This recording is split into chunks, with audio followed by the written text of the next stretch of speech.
नमस्कार दोस्तों, आप सभी का हमारे चैनल पर स्वागत है। गंगा सागर भारत के तीर्थों में एक महातीर्थ है। गंगा जी इसी स्थान पर आकर सागर में मिलती हैं। इसी स्थान पर राजा सागर के 60,000 पुत्रों को मोक्ष प्राप्त हुआ था। यहाँ मकर संक्रांति पर बहुत बड़ा मेला लगता है, जहाँ लाखों श्रद्धालु गंगा स्नान के लिए आते हैं। भारत की नदियों में सबसे पवित्र गंगा नदी है, जो गंगोत्री से निकलकर पश्चिम बंगाल में आकर सागर में मिलती है। गंगा का जहाँ सागर से मिलन होता है, उस स्थान को गंगा सागर कहते हैं।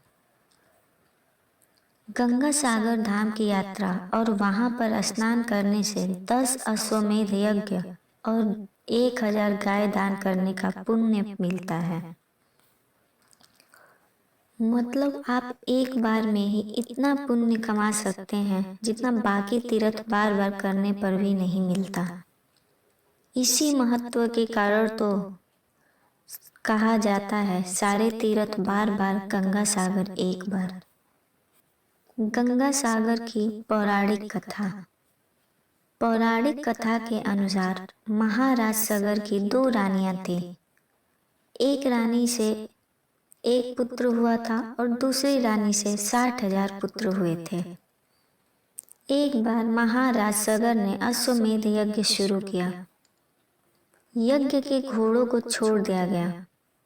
महाराज सागर के पुत्र घोड़ों के पीछे चलने लगे, लेकिन जैसा कि हर बार होता है, देवलोक के राजा इंद्र को अपना इंद्रलोक का सिंहासन जाने का डर सताने लगा, क्योंकि इंद्र या देवलोक का राजा उसे ही बनाया जाता है जो ज्यादा पुण्य कर्म करता है। देवराज इंद्र ने एक चाल चले महाराज सागर के अश्वमेध यज्ञ के घोड़े को चुराकर पाताल लोक ले गए। वहां पर कपिल मुनि ध्यानावस्था में थे। वहीं पर ले जाकर घोड़े को बांध दिया। जब सागर के पुत्र घोड़े को ढूंढते ढूंढते पाताल लोक तो वहां पर घोड़े को बंधा हुआ देखकर उनको लगा कि यह तपस्या में बैठा हुआ मुनि ही घोड़े को यहाँ पर लाया है। वो उस मुनि को ध्यान से उठाने का प्रयास करने लगे और अपशब्द कहने लगे। ध्यान में बैठे हुए कपिल मुनि को सागर की पुत्रों की बातों से क्रोध आ गया और उन्होंने अपनी क्रोधाग्नि से पूरे 60,000 सागर पुत्रों को जलाकर राख कर दिया। सागर पुत्रों की आत्मा मुक्ति ना मिलने के कारण भटकने लगी। महाराज सागर ने कपिल मुनि से प्रार्थना की कि वह उनके पुत्रों की आत्मा को मुक्ति दिला दें। तब कपिल मुनि ने कहा कि जब स्वर्ग की मंदाकिनी को धरती पर लाकर उसमें सागर पुत्रों की अस्थियों का तर्प, तभी इन आत्माओं को मुक्ति मिल पाएगी। इसके बाद महाराज सागर के पोते अंशुमान ने मंदाकिनी या गंगा को धरती पर लाने की कोशिश की। उसके बाद अंशुमान के पुत्र दिलीप ने भी कोशिश की, लेकिन वे लोग सफल नहीं हो पाए। फिर महाराज दिलीप के पुत्र हुए भागीरथ। महाराज भगीरथ ने ब्रह्मा जी की बहुत कठोर तपस्या करके गंगा को पृथ्वी पर लाने की प्रार्थना की। स्वर्ग से पृथ्वी पर आने पर गंगा के प्रभाव से धरती के टूटने का या कटने का डर था। अतः उनके वेग को रोकने के लिए भागीरथ ने फिर भगवान शिव की तपस्या की और उन्हें प्रसन्न किया।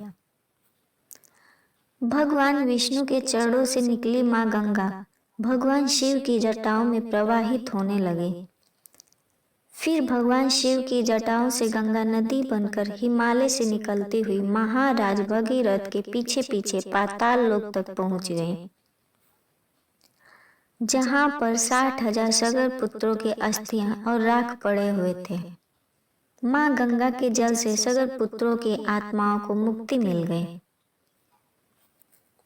जहां पर मां गंगा ने सागर पुत्रों को मुक्ति दी थी, उस स्थान को श्री गंगा सागर धाम के नाम से भी जाना जाता है।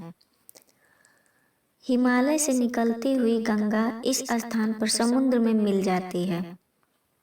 बंगाल की खाड़ी में स्थित गंगा सागर को हिंदुओं का बहुत ही पवित्र स्थान माना गया है। यहाँ पर मकर संक्रांति के दिन स्नान करने पर 10 अश्वमेध यज्ञ या 100 गायों की दान करने का पुण्य लाभ मिलता है। ऐसे ही और वीडियोस के लिए हमारे चैनल को लाइक, शेयर एंड सब्सक्राइब करें। धन्यवाद।